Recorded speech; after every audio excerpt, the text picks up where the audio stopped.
Daar's hy goeiemôre. Ek gesels bietjie met MJ oor Sable Creek Aquaponics. Dis 'n ander manier van goedersplant en boerdery en organiese boerdery. Ek sien nie selfs visse. Kom ons hoor 'n bietjie hoekom drie ou visse in die middel van nêrens. Is MJ hoe lyk dit? Goed en also. Nee, baie lekker. Mooi, mooi. Hoor jou maat, ons is nou deur hierdie ding. Hierdie Yes. storie wat jy nou hier aan die gang het. En ek is bitter geïnteresseerd. Yes. Jy het vir my gesê daar's geen grond in daai bak nie. Nee, ons boer glad nie met grond hier nie. Ons gebruik net water en klip. So ons plante groei in klip. En water. Die klippe is maar hier om die plante te anker, hulle wortels te anker.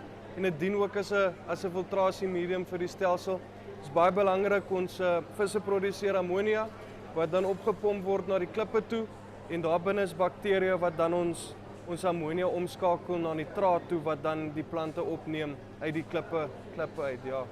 Okay, en dan ek sien nou jy het nou hierso, kom ons wys die mense, hierso is 'n groter stel wat hy nou actually bietjie blaarslaai en groente het. Yes.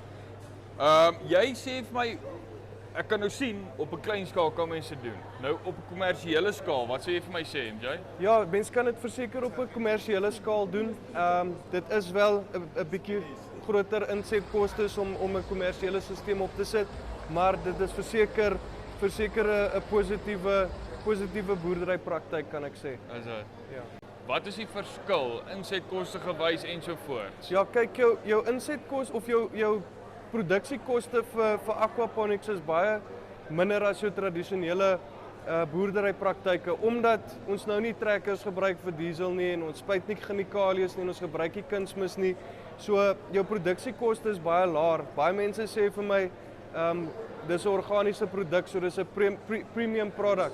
Ek sê altyd vir hulle dit is nie nodig om my pryse op te stoot nie want my produksiekoste is laag. So ek kan my pryse nog steeds dieselfde hou of onder markprys hê en nog steeds 'n redelike wins maak. So ja, as mens kyk na die benefits van dit, oor die algemeen is dit maar 'n goedkoper boerderypraktyk as jou gewone tradisionele boerdery, ja.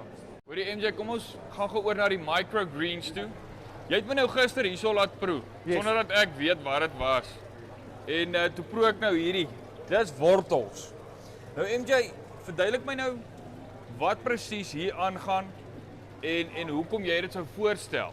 Ja, so hierdie is 'n ons noem dit microgreens want dit is gewone groentesaad wat ons dan plant in cocoa koeier wat dan 7 dae vat om van plant af tot oestyd te oes.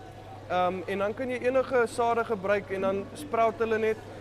Nou die interessante ding van hierdie is dat een van hierdie plantjies het 7 keer meer nutriënte in as 'n groot weergawe van hierdie selfde tipe saad wat ons hier plant. So dit word geklassifiseer as 'n superfood omdat hy so baie nutriënte bevat.